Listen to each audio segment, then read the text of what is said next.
मुंबई में किराए का घर ढूंढना थोड़ा मुश्किल हो सकता है, खासकर उन लोगों के लिए जिनकी शादी नहीं हुई है।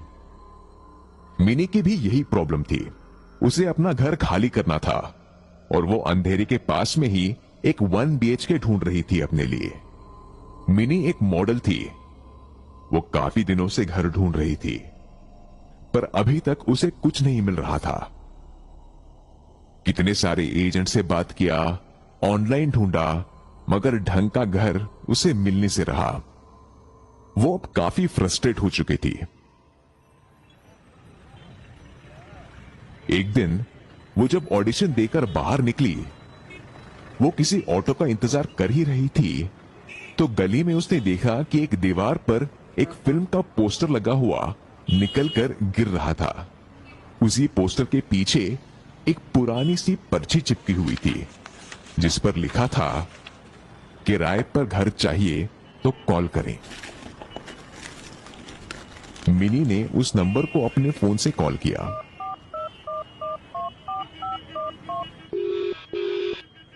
कॉल करने पर फोन पे कुछ अजीब सी आवाजें आ रही थी। उसने फोन काट दिया और वापस घर चली गई।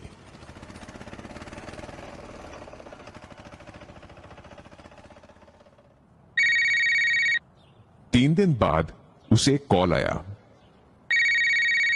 ये कॉल उसी नंबर से था जिस पर उसने 3 दिन पहले कॉल किया था। मिनी को वो कॉल देखकर थोड़ा अजीब तो लगा, मगर फिर भी उसने कॉल आंसर किया। हेलो। मैं परेश भाई, आपको घर चाहिए ना? हाँ जी, मैंने ये नंबर एक पर्ची। एक घर है मेरे पास, 1 BHK, देखने आ जाओ ठीक 1 घंटे में। जी हाँ, मैं घर देख रही हूँ, पर कैसे? फोन काट दिया।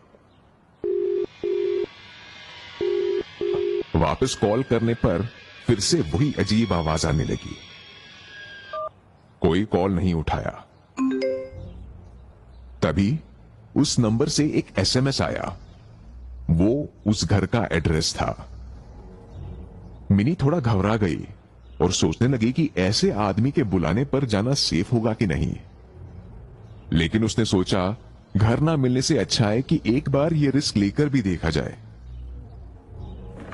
वो घर के लिए बहुत डेस्परेट भी थी। हिम्मत करके मिनी ऑटो में बैठकर उस एड्रेस की तरफ निकल पड़ी।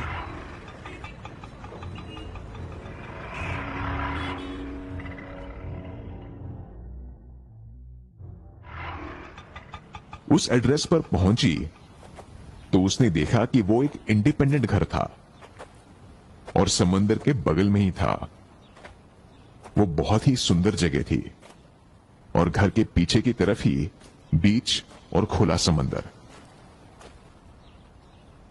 पहले तो मिनी ने सोचा कि शायद वो गलत एड्रेस पर आ गई है, लेकिन फिर वहां खड़े एक आदमी को हाथ हिलाते हुए देखकर उसे लगा कि शायद वो परेश भाई है।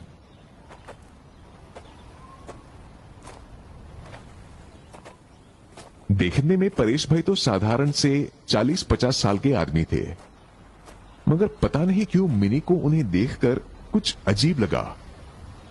वो लग रहे थे जैसे एक लंबी नींद से बस अभी अभी उठे हुए हो। मिनी जब गेट के पास पहुंची तो बिना कुछ कहे परेश भाई घर के अंदर चले गए। मिनी भी हिचकिचाते हुए उनके पीछे चली गई। घर को अंदर से देखकर मिनी दंग रह गई।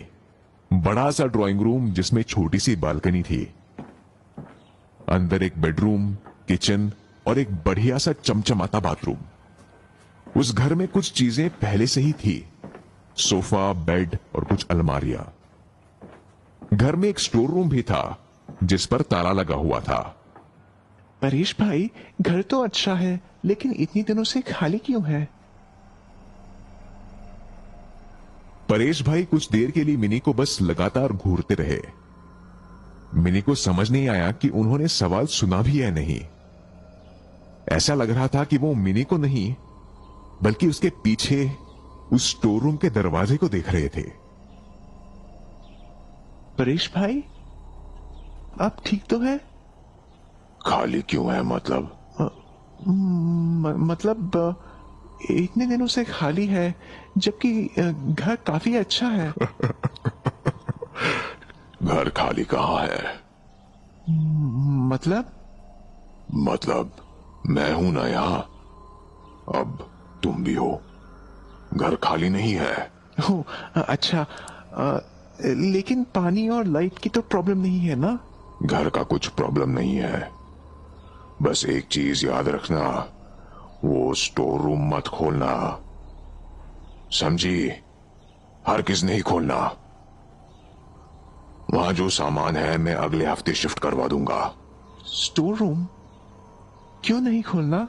मैं समझी नहीं कुछ। चाहे कुछ भी हो जाए, वो दरवाजा नहीं खुलना चाहिए। मिनी ये सुनकर थोड़ा डर गई। हालांकि वो मन में सोच रही थी कि घर ना ले, पर ये घर काफी अच्छा था और बीच के पास घर मिलना तो एक सपना जैसा ही था उसके लिए। और वैसे भी एक बार घर मिल जाए फिर तो परेश से उसको मिलना भी नहीं पड़ेगा।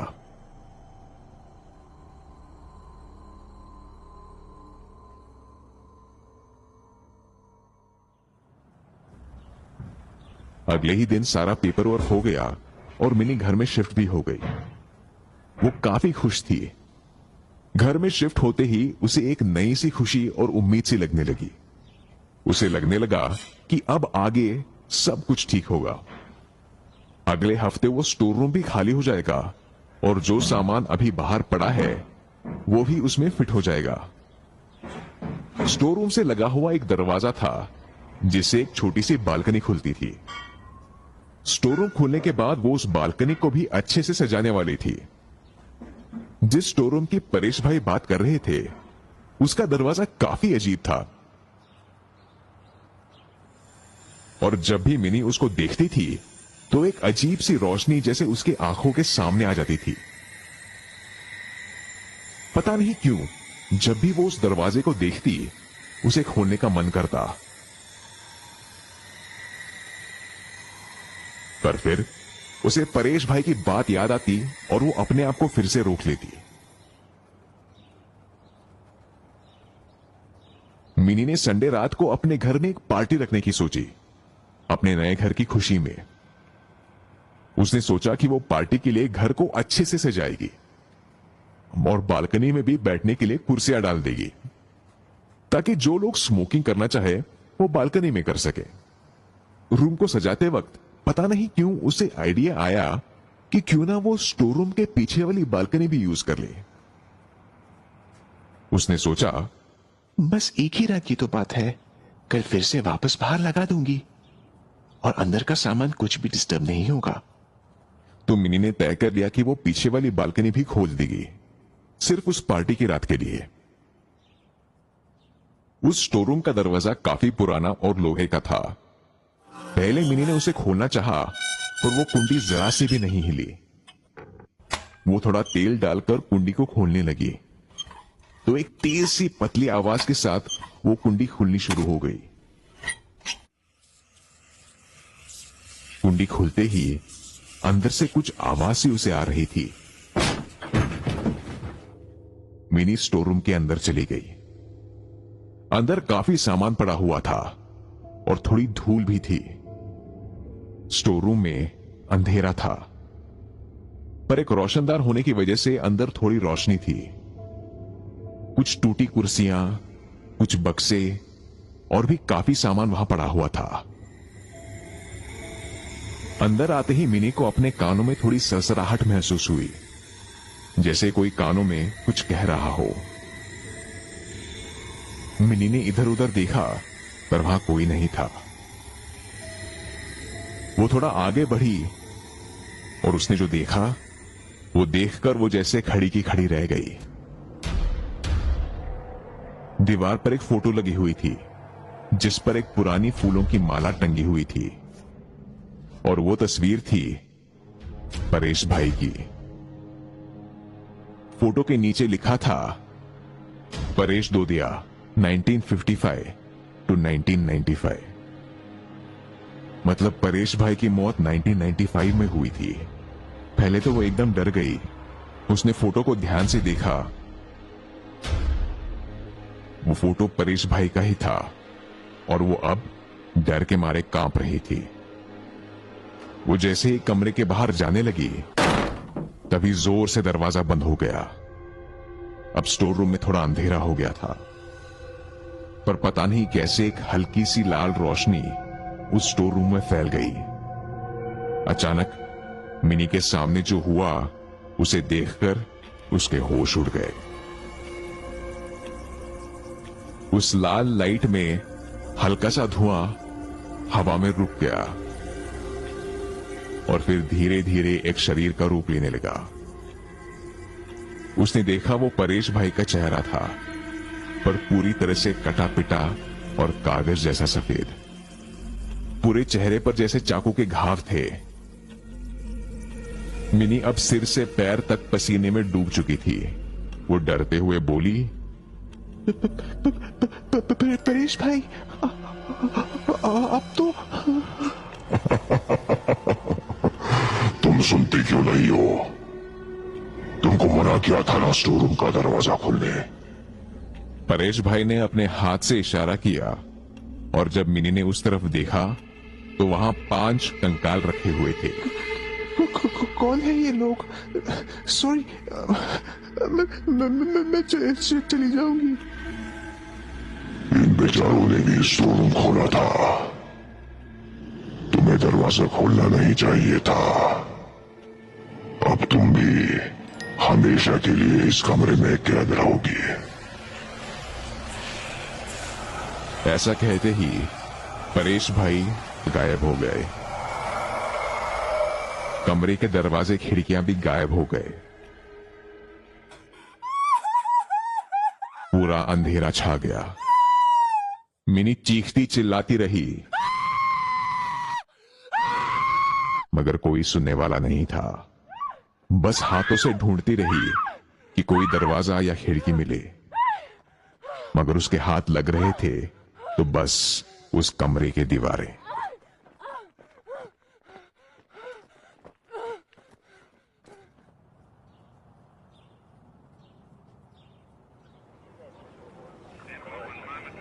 कुछ दिनों बाद पुलिस जब मिनी के लापता होने की छानबीन करने उस घर पहुंची तो उन्होंने देखा कि वो घर पूरा वीरान था और बाहर से ताला लगा हुआ था। ऐसा लग रहा था जैसे कई सालों से वहां कोई नहीं रहा हो।